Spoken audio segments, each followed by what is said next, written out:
Oi, molecada, tudo bem? Passando aqui para deixar para vocês uma retomada de conceitos sobre os assuntos que nós já trabalhamos até agora. O momento é delicado, é de bom tom que nós fiquemos, em isolamento social, para que não haja proliferação do vírus, do coronavírus, para que os idosos e as pessoas com problemas respiratórios não sejam infectados por nós, que provavelmente ao desenvolver essa doença a gente não vai ter nada, mas a gente sabe que hoje o que nós estamos fazendo é um ato de amor ao nosso próximo, ao nosso avô, à nossa avó, no meu caso a minha mãe, tá certo? Para que a gente não exponha eles ao contato com o vírus, que a gente possa pegar aí fora. A ideia é que vocês não percam de vista os assuntos que nós já trabalhamos, A nossa prova seria hoje, e à medida que for passando a semana eu quero retomar alguns conceitos que eu acredito que mereçam uma atençãozinha aí de vocês, que entre no seu roteiro de estudos, tá bom? Para que quando a gente voltar para as aulas regulares, esse assunto esteja vivo aí na sua memória, tá certo? Primeiro assunto que é de bom tom que a gente retoma é a evolução dos modelos atômicos. Falei para vocês desde os primórdios, 500 anos antes de Cristo, onde o homem, Leucipo e Demócrito, fizeram a primeira proposta de átomo, e aí passou-se por uma evolução que levou séculos e séculos até se chegar ao modelo hoje, o modelo atômico que vai ser estudado por nós. Para que a nossa aula não fique cansativa e nem que eu retome todos aqueles nomes complicados e datas muito rebuscadas, eu tenho uma proposta para te fazer, tá certo? Que tal se você criar um mapa conceitual com a evolução dos modelos atômicos, desde os primórdios de Leucipo e Demócrito, 500 anos antes de Cristo, passando por Dalton, Thomson, Rutherford, Bohr, que aperfeiçoou a eletrosfera, até se chegar ao modelo de Summerfield, que é o modelo que nós estudamos propriamente dito, que é o modelo nucleado, com elétrons girando ao redor desse núcleo, ocupando pequenos caixotinhos que nós chamamos de orbitais. Tudo bem? Então eu espero que você faça essa atividade, coloque nesse mapa conceitual agora, elabore melhor. Muitos alunos que foram meus no ano passado fizeram esse mapa mental, só que de uma maneira mais sucinta, mais rasa. Vamos colocar mais informações. Vamos buscar os fatos relevantes da história que desencadearam essa evolução, como a descoberta da eletricidade, da radioatividade, dos conceitos propostos por Lavoisier, que fez com que Dalton retomasse o conceito da atomística, tá bom? Eu espero ver esse mapa assim que a gente voltar. Eu quero que você tenha feito um mapa mental maravilhoso, um mapa conceitual maravilhoso, que vai ajudar você e muito a fazer não só a sua prova de química, mas que você consiga fazer qualquer tipo de questão relacionada. Tudo bem? Então vamos aqui ao assunto que eu acredito que mereça uma atençãozinha especial. Deixa eu segurar minha louça aqui. O negócio está bem amador, mas a boa vontade justifica tudo, Vamos entender qual foi a ideia de Bohr quando ele estudou a eletrosfera do átomo. Então você tem um núcleo pequeno, denso, responsável por 99,9% da massa do átomo está concentrada no núcleo, que tem prótons e nêutrons. Os prótons têm cargas positivas e os nêutrons são partículas sem carga nula. E ao redor desse núcleo tem a eletrosfera, que são órbitas permitidas onde se existe o elétron. Eu não fiz isso daqui, cada risco desse aqui, completar a órbita, porque isso aqui ficaria de um tamanho gigantesco, Nós temos 7 níveis de energia.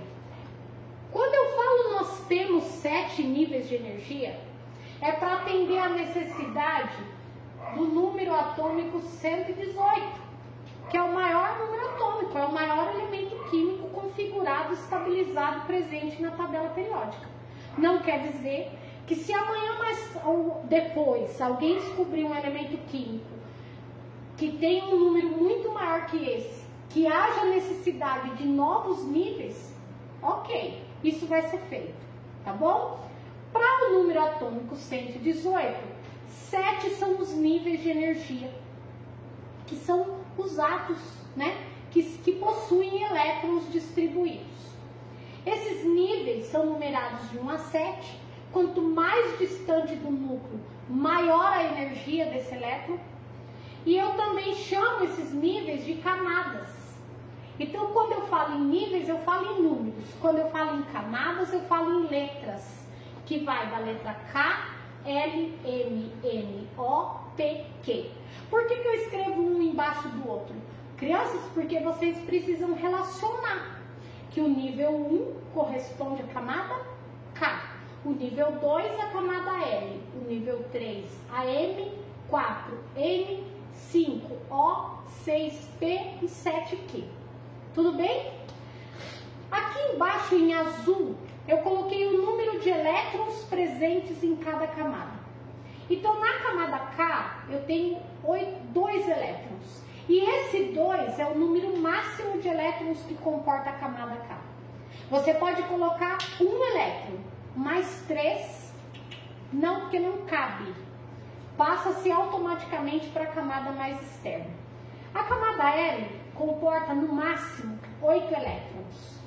E a camada M, 18. E a camada N, 32. Percebam que eu fiz uma chave aqui e escrevi que até a camada M você tem um número máximo de elétrons.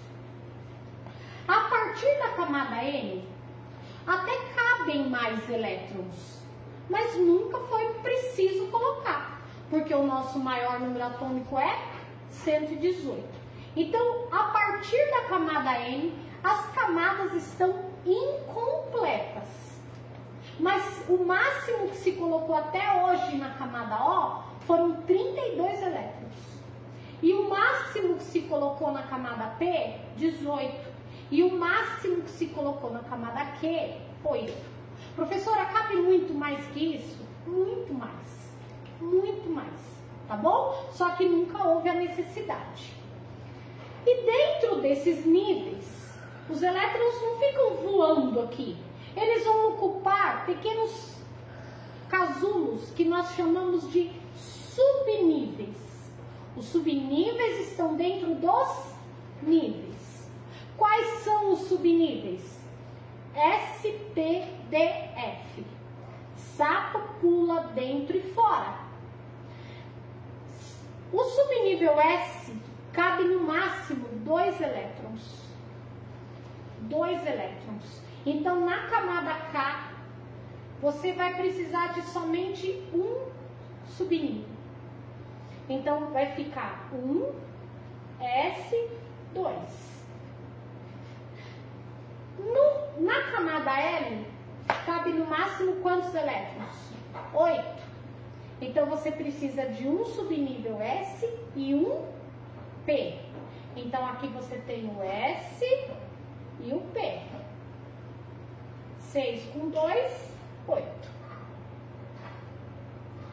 Na camada M, que é no máximo 18 elétrons, você vai precisar do S, do P e do D. Sempre nessa ordem.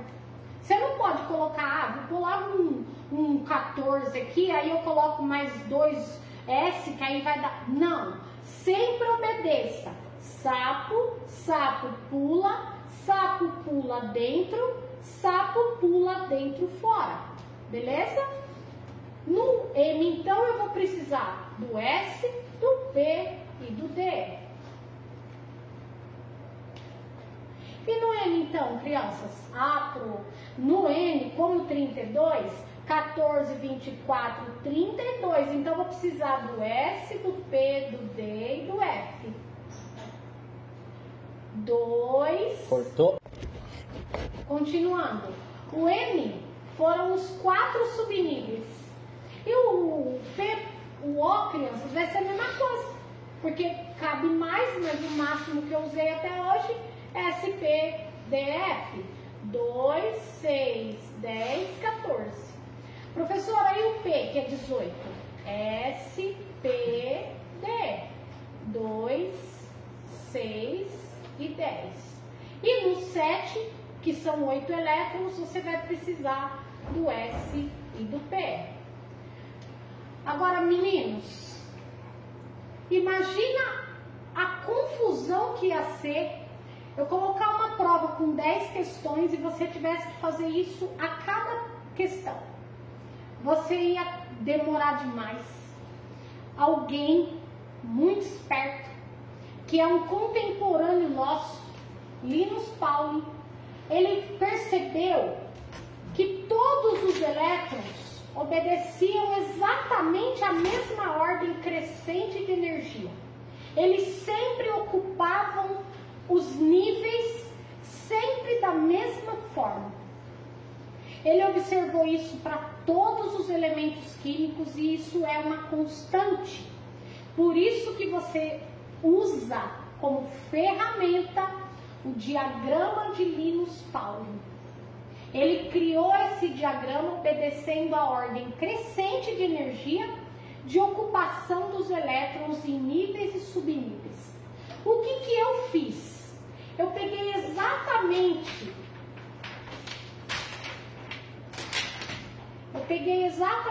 crianças. Peraí que as folhas estão criando vida aqui. Eu peguei exatamente isso aqui que eu fiz, um S2, tá aqui. 2S2 e 2P6. 3S2, 3P6 e 3D10. 4S2, 4P6, 4D10 e 4F14. Repetir a mesma coisa para o quinto nível, porque tem o mesmo número de subníveis. 6S2, 6P6 e 6D10 e 7S2, 7P6. Meninos, esse número grandão, 1, 2, 3, 4, 5, 6 e 7 são os níveis. As letrinhas são os subníveis. E o petitico aqui em cima é o número máximo de elétrons que você coloca no subnível. Percebam o que eu falei. Número máximo de elétrons que você coloca no subnível. Quer dizer que se eu precisar colocar menos, eu posso. Sem problemas. Mas eu consigo? Não. O ser humano não tem influência nenhuma nisso aqui. Eu consigo analisar o comportamento dos elétrons. Eu simplesmente configurei isso no diagrama. Mas eu não tenho influência. Eu não posso pegar um elétronzinho pela mão e falar, ó, você vai ficar aqui. Não. Você não fica aqui. Você fica aqui se você tiver uma quantidade de energia suficiente para ficar aqui. Tá certo? Esse diagrama, a ordem crescente não é linear. É na diagonal. Então eu fiz as linhas diagonais vermelha aqui para você observar. Qual é a minha orientação? Peguei a prova de química, faz um diagrama. Faz um diagrama. Se você distribuir errado, você vai fazer todos os exercícios de forma errada, tá bom? Eu vou subir isso aqui, segura para mim, Lu. Vamos treinar? Eu vou pedir ajuda para uma pessoa que está aqui na minha casa. E eu vou perguntar para ela agora, tá? Ela tá subindo as escadas. Isabela, fala um número para mãe. 17. 17. Então, o elemento químico X, que a Isabela me deu um número atômico 17, eu represento o número atômico aqui embaixo, no pezinho do átomo, tá certo? E eu vou distribuir 17 elétrons obedecendo o diagrama de Linus Pauling. 1s2. Dos 17 elétrons que a Isabela me falou, eu já distribuí 2, faltam 15. Então eu vou continuar. 2s2. E depois do 2s2, eu venho aqui em cima, crianças, no 2p6. Percebam que até agora eu já distribuí 10 elétrons. 10. 2, 4, 6, 10. Posso continuar. Eu venho no 3, P,